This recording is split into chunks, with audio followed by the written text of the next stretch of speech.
Hello everyone, welcome back to online study on. आज हम इस वीडियो में बात करेंगे मॉक 6 के बारे में। और उम्मीद करता हूँ कि इससे पहले कि आपने बाकी के 5 मॉक को ज़रूर देखा होगा, जिसमें आपको बहुत ही अच्छे अच्छे क्वेश्चंस हमने प्रोवाइड कराए। और उन सभी क्वेश्चंस का पीडीएफ यानी पाँचों सेट का पीडीएफ आज हम अपने टेलीग्राम पर अपलोड कर देंगे। तो जो लोग टेलीग्राम को ज्वाइन नहीं किए, वीडियो के नीचे डिस्क्रिप्शन में लिंक दिया गया है, आप वहाँ से जाकर के टेलीग्राम चैनल को ज्वाइन कर लीजिएगा। पीडीएफ आपको एक साथ पाँचों सेट का एक ही पीडीएफ में मिल जाएगा। ठीक है, तो चलिए शुरू करते हैं। लेकिन सबसे पहले आप इस प्रश्न का राइट आंसर गेस करो और नीचे कमेंट करो। तो चलिए फटाफट शुरू करते हैं।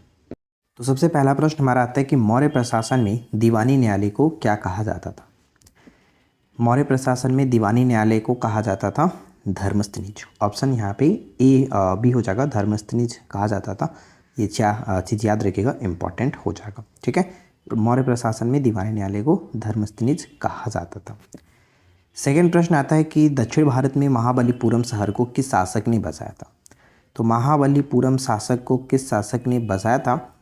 वो शासक थे पल्लव शासक नरसिंह वर्मन प्रथम। नरसिंह वर्मन प्रथम ऑप्शन ए होगा। यहाँ पे हम पढ़ पाएंगे कि महाबलीपुरम, जिसे आज हम मामल्लपुरम के नाम से भी जाना जाता है, पल्लव शासकों का एक महत्वपूर्ण बंदरगाह था। इसे नरसिंह वर्मन प्रथम यानी मामल ने 7वीं शताब्दी में विकसित किया था। नरसिंह वर्मन को मामल यानी महान योद्धा की उपाधि प्राप्त थी और इसी नाम से इस नगर का नाम मामल्लपुरम पड़ा था। यह स्थान अपनी भव्य शिल्पकला और स्मारकों के लिए प्रसिद्ध है, जिसमें रथ मंदिर, समुद्री तट मंदिर विशेष रूप से उल्लेखनीय है। ठीक है, तो नाम याद रखिएगा कि नरसिंह वर्मन प्रथम के द्वारा महाबलीपुरम शहर को बसाया गया था। नेक्स्ट प्रश्न आता है कि नील नदी के संबंधित सही तथ्य की पहचान करना।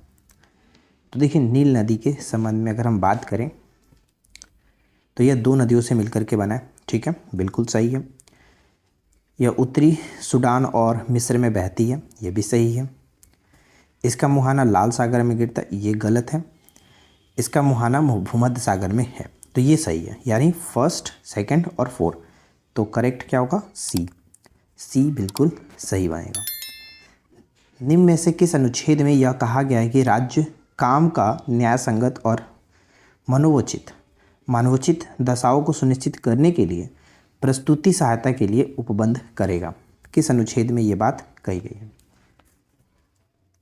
तो ये बात कही गई है अनुच्छेद 42।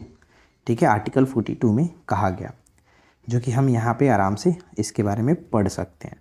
ठीक है, नेक्स्ट प्रश्न हमारा बनता है, निम्नलिखित में से किसने अशोक के संरक्षण में पाटलिपुत्र में आयोजित तीसरी बौद्ध परिषद की अध्यक्षता की थी?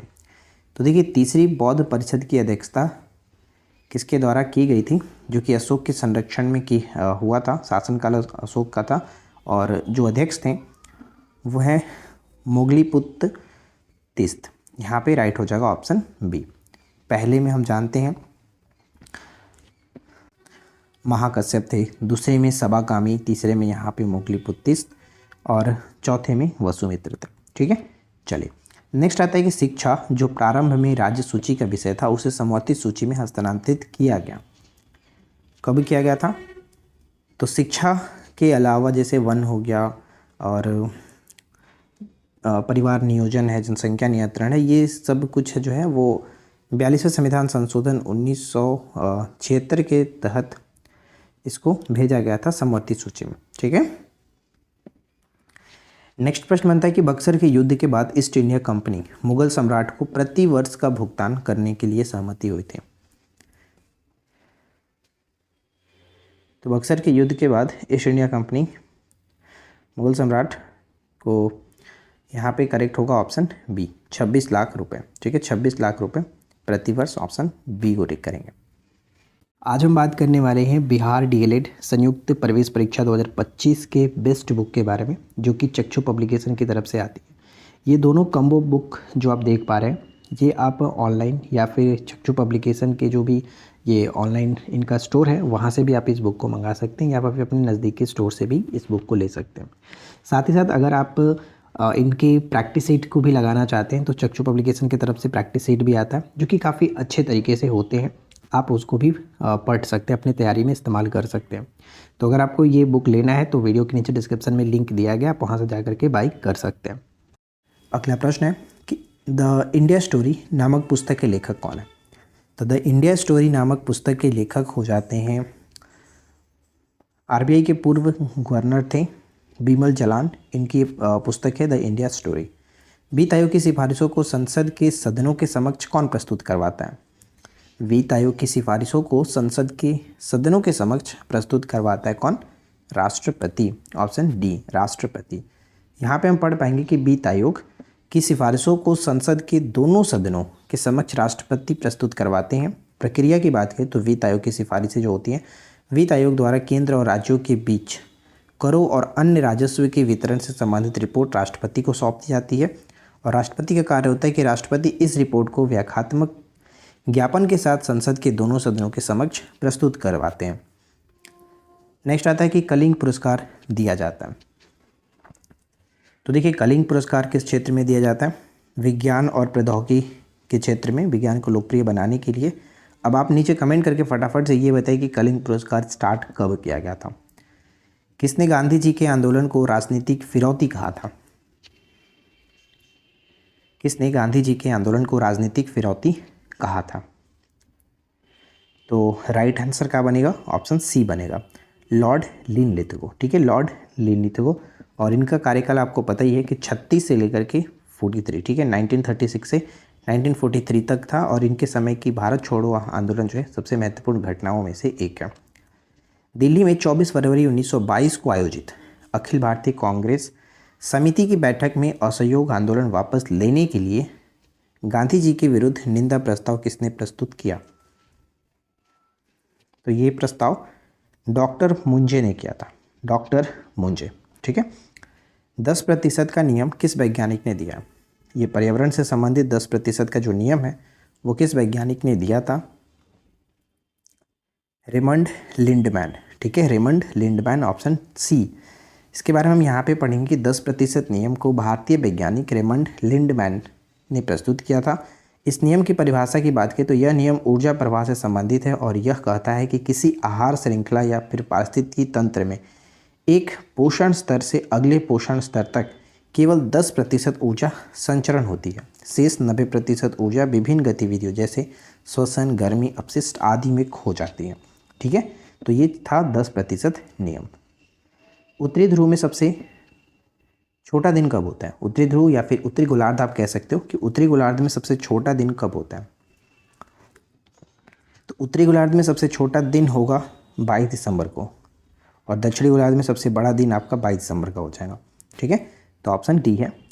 आर्क्योप्टेरिस किन वर्गों के प्राणियों के बीच योजक कड़ी मानी जाती है? आर्क्योप्टेरिस जो है वो किन प्राणियों के बीच योजक कड़ी के रूप में जाना जाता है? तो ऑप्शन बी, सरीसृप और पक्षी के बीच के योजक कड़ी के रूप में जानते हैं, ऑप्शन बी होगा। सदाबहार वन कहाँ पाए जाते हैं? क्वेश्चन बहुत ही अच्छे होते हैं, अगर आप रेगुलर बेसिस पे प्रैक्टिस करोगे तो आप लोगों को जीके में कोई समस्या नहीं होगी। आप बस अच्छे तरीके से जितने भी वीडियोस आपको प्रोवाइड कराए जाते हैं उन क्वेश्चंस को हो सके तो नोट डाउन कर लिया करिए। सदाबहार वन कहाँ पाए जाते हैं? तो ये विषुवतीय क्षेत्रों में देखने को मिलेगा, ऑप्शन ए। यहाँ पे हम पढ़ेंगे कि सदाबहार वन मुख्य रूप से विषुवतीय क्षेत्र में पाए जाते हैं। इनका कारण है कि विषुवतीय क्षेत्र में पूरे वर्ष गर्म और आर्द्र जलवायु रहती है। वार्षिक वर्षा 200 से 300 सेंटीमीटर या उससे भी अधिक होती है। यहाँ पौधे की पत्तियाँ पूरे वर्ष झड़ती और उगती रहती हैं, जिससे ये वन हमेशा हरे भरे रहते हैं। अगला प्रश्न आता है कि वेनेजुएला के पास के घास के मैदान को किस नाम से जानते हैं? वेनेजुएला के पास घास के मैदान को लानोस के नाम से जाना जाता है, ऑप्शन बी। और अगर हम पंपास की बात करें तो देखिए, घास के मैदान दक्षिण अमेरिका में पाए जाते हैं। ये मैदान मुख्य रूप से अर्जेंटीना, उरुग्वे और ब्राज़ील के कुछ हिस्से में फैले हैं। प्रेरिज जो होता है वो अमेरिका और कनाडा होता है प्रेरिज, और डाउन्स जो है वो ऑस्ट्रेलिया में देखने को मिलता है। ठीक है, नेक्स्ट आता है कि भारत में वन्यजीव संरक्षण अधिनियम कब लागू किए गए थे? देखिए, वन्यजीव संरक्षण अधिनियम लागू किया गया था कब? तो यहाँ पे राइट आंसर बनेगा ऑप्शन सी, 1972 में। वन्यजीव संरक्षण अधिनियम 1972 और वन संरक्षण अधिनियम होता है 1980 और पर्यावरण संरक्षण अधिनियम 1986। निम्नलिखित में से कौन सा एक सही सुमेलित नहीं है? तो वर्नाकुलर स्पेस एक्ट को लागू किया गया था लॉर्ड किसके द्वारा? लॉर्ड लिटन के द्वारा, ठीक है। यहाँ पे ये गलत हो जाएगा, लॉर्ड लिटन के द्वारा, और जब इसको रद्द किया गया लॉर्ड रिपन के द्वारा। बाकी सब सही है, Ilbert bill Ripon, Pitt's India act, Warren Hastings, तो यहाँ पे ए गलत है। नेक्स्ट प्रश्न आता है कि निम्न में से कौन धातु को चाकू से आसानी से काटा नहीं जा सकता। ध्यान दीजिएगा, नहीं जा सकता। तो सिंपल सा तो हम जानते हैं कि सोडियम काटा जाता है, लिथियम को भी काटा जाता है, और पोटेशियम भी काटा जा सकता है, लेकिन एल्यूमिनियम को चाकू से नहीं काटा जा सकता है। तो यहाँ पे हो जाएगा केवल 3, ठीक है। जिस संविधान सभा द्वारा भारत के संविधान का अधिनियमन किया गया उसके सदस्य कौन थे। जो लोग अभी तक वीडियो को लाइक नहीं किए, आपसे रिक्वेस्ट है कि वीडियो को लाइक और चैनल को सब्सक्राइब कर लीजिए। जिस संविधान सभा द्वारा भारत के संविधान का अधिनियमन किया गया विभिन्न प्रांतों के विधानसभाओं द्वारा निर्वाचित थे, तो यहाँ पे सी हो जाता है। निम्नलिखित में से किस अधिनियम द्वारा भारत में प्रांतों को स्वायत्तता प्रदान की गई थी। भारत में प्रांतों को स्वायत्तता प्रदान की गई थी भारत सरकार अधिनियम 1935 के द्वारा, ठीक है। यहाँ पे हम पढ़ेंगे कि 1935 का गवर्नमेंट ऑफ इंडिया एक्ट यह प्रांतों को स्वायत्तता प्रदान करने वाला प्रमुख अधिनियम था।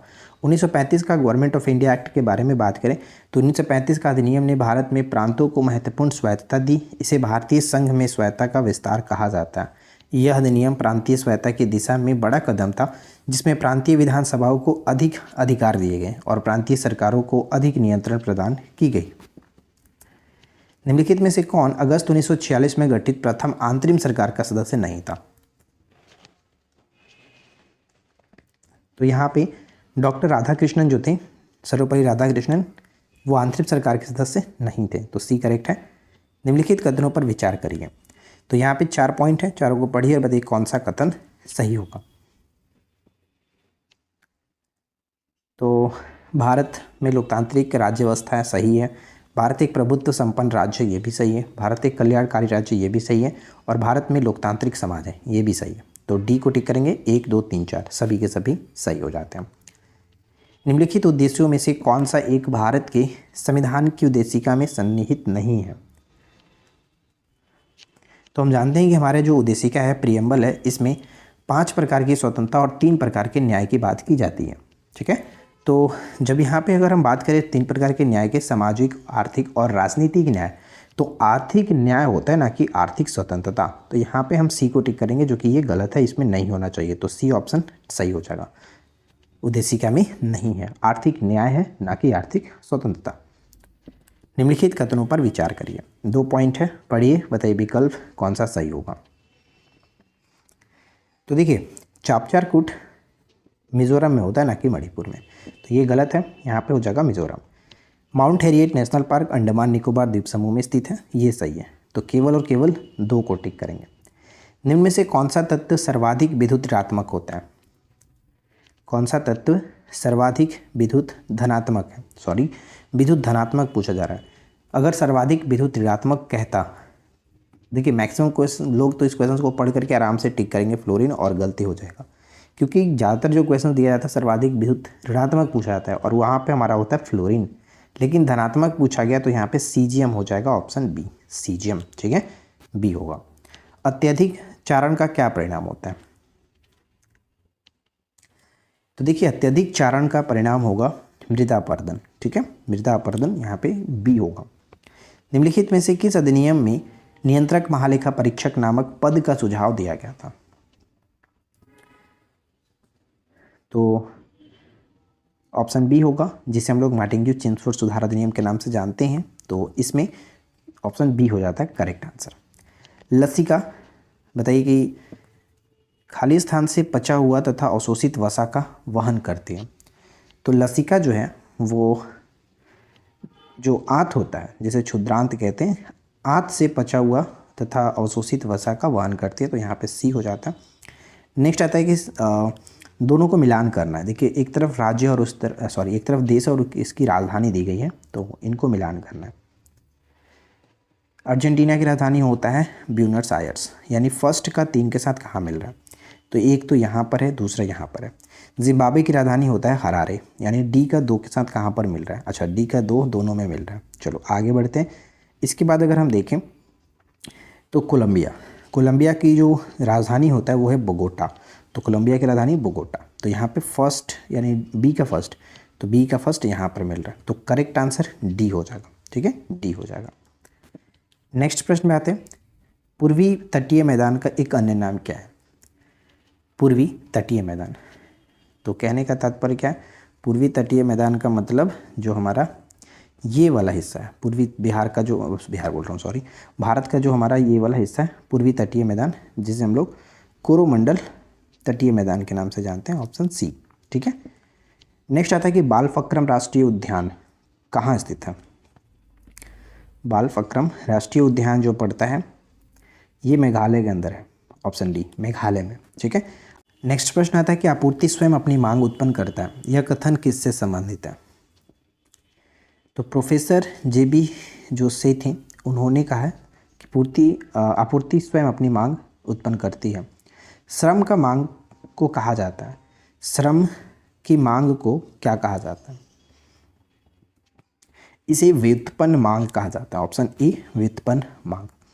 यहाँ पे पढ़ेंगे कि श्रम की मांग व्युत्पन्न मांग होती है क्योंकि यह किसी अन्य वस्तु या सेवा की मांग से उत्पन्न होती है, यानी श्रम की मांग उस वस्तु या सेवा के उत्पादन की मांग पर निर्भर करती है। उदाहरण के लिए, अगर किसी वस्तु की मांग बढ़ती है तो उस वस्तु के उत्पादन के लिए श्रमिकों की मांग भी बढ़ेगी। इस प्रकार श्रम की मांग व्युत्पन्न होती है क्योंकि यह उत्पादन प्रक्रिया की आवश्यकता पर आधारित होता है। आय के बढ़ने के साथ वस्तु की मांग बढ़ती है, तो उस वस्तु को क्या कहते हैं? आय के बढ़ने के साथ वस्तु की मांग अगर बढ़ती है तो उसे हम लोग उच्चतर वस्तु कहा जाता है, और इसका उल्टा होता है गिफिन वस्तु। ठीक है, ऑप्शन ए फिलहाल करेक्ट है। आपूर्ति क्रिया किसके बीच संबंध बताती है? आपूर्ति क्रिया किसके बीच संबंध बताती है? तो ऑप्शन ए होगा मूल्य और निर्यात, मूल्य और निर्गत। ठीक है, मूल्य और निर्गत के बीच आपूर्ति क्रिया संबंध बताती है। 5वीं पंचवर्षीय योजना के दो मुख्य उद्देश्यों में एक निर्धनता निवारण था, जबकि दूसरा मुख्य उद्देश्य क्या है? 5वीं पंचवर्षीय योजना के बारे में तो आपको पता ही है कि ये 1974 से स्टार्ट होकर के 78 में, यानी एक वर्ष पहले ही समाप्त हो गया था अनवरत योजना को लेकर के। और इसमें गरीबी हटाओ का नारा तो दिया ही गया था, और साथ ही साथ यहाँ पे कहेंगे आत्मनिर्भरता की प्राप्ति, ऑप्शन बी। ठीक है, बी करेक्ट है। नेक्स्ट आता है कि शिवाजी की भू राजस्व व्यवस्था के संबंध में क्या सत्य है? शिवाजी की भू राजस्व व्यवस्था के संबंध में क्या सत्य है? देखिए, शिवाजी ने रस्सी द्वारा माप के स्थान पर काटी एवं मानक छड़ी का प्रयोग का प्रचलन किया, सही है। भू राजस्व यानी लगान की दर आरंभ में उपज का 33% था, जो बाद में बढ़कर के 40% हो गया था, तो यहाँ पे दोनों सही है। तो राइट आंसर किसे गेस करेंगे? ऑप्शन सी, दोनों के दोनों कथन सही होगा, ऑप्शन सी हो जाता है। नेक्स्ट है कि प्रतापशील हुंड केसरी यानी हुंड हरिण केसरी और महाराजा धीराज नामक उपाधियां निम्न में से किसकी थी? तो यहाँ पे हम कह सकते हैं राज्यवर्धन। ठीक है, राज्यवर्धन। यहाँ पे हम पढ़ पाएंगे कि हर्षवर्धन के बड़े भाई थे, उन्होंने अपने शासनकाल में कई महत्वपूर्ण सैन्य और राजनीतिक उपलब्धियाँ थीं, और हुंड हरिण केसरी की उपाधि उन्हें हुंडों पर विजय के कारण प्राप्त हुए थे। किस पंचवर्षीय योजना में योजनागत परिव्यय के प्रतिशत के रूप में विद्युत उत्पादन पर सर्वाधिक बल दिया गया? विद्युत उत्पादन पर सर्वाधिक बल चौथी पंचवर्षीय योजना में दी जाती है। चौथी पंचवर्षीय योजना 69 से 74 में विद्युत उत्पादन को प्रमुख प्राथमिकता दी गई, क्योंकि इस समय भारत में औद्योगिकरण की प्रक्रिया तेज हो रही थी और विद्युत की बढ़ी हुई मांग को पूरा करने के लिए से बड़े पैमाने पर विद्युत उत्पादन की आवश्यकता थी। नेक्स्ट की सामुदायिक विकास कार्यक्रम का प्रारंभ किस वर्ष किया गया? सामुदायिक विकास कार्यक्रम का प्रारंभ होता है 1952। ठीक है, 1952 में, ऑप्शन बी होगा। अगला है कि निम्नलिखित कथनों पर विचार करिए। कुचिकल झरना तमिलनाडु में राज्य में स्थित है, क्या ये सही है? तो देखिए, कुचिकल जो है वो गलत है, ये आपका पड़ता है कर्नाटक में, और भारत का सबसे ऊंचा ये झरना है। कैंडी वन्यजीव अभयारण्य जो है ये आंध्र प्रदेश के चित्तूर जिले में स्थित है, ये सही है, और ये हाथी के लिए फेमस है। ठीक है, एलिफेंट के लिए फेमस है। तो सही क्या होगा? केवल दो सही है। नेक्स्ट है कि भारत के राज्यों में अरुणाचल प्रदेश का जनसंख्या घनत्व सबसे कम है, तो जनसंख्या घनत्व कितने व्यक्ति प्रति वर्ग किलोमीटर है? सबसे ज़्यादा जनसंख्या घनत्व 1106 बिहार का है, और सबसे कम 17 व्यक्ति प्रति वर्ग किलोमीटर अरुणाचल प्रदेश का। इस वीडियो का आखिरी प्रश्न कि सरजामी प्रथा किससे संबंधित थी। उम्मीद करता हूँ कि वीडियो आप लोगों को पसंद आया होगा, क्वेश्चन अच्छे लगे होंगे। अगर अच्छा लगा हो तो प्लीज़ वीडियो को लाइक और चैनल को सब्सक्राइब कर लीजिए। मिलते हैं इसी प्रकार के नेक्स्ट वीडियो में और टॉपिक के साथ। और इस प्रश्न का राइट आंसर क्या होगा, सरजामी प्रथा संबंधित है मराठा भूराजस्व व्यवस्था से। ऑप्शन डी होगा। ठीक है, ऑप्शन डी बिल्कुल करेक्ट है। और जैसा कि मैंने आप लोगों को बताया कि ये जो PDF होगा आप लोगों को टेलीग्राम पर मिल जाएगा, तो आप लोग टेलीग्राम ज्वाइन कर लीजिएगा, लिंक नीचे डिस्क्रिप्शन में दिया गया। तो मिलते हैं नेक्स्ट वीडियो में। Thanks for watching.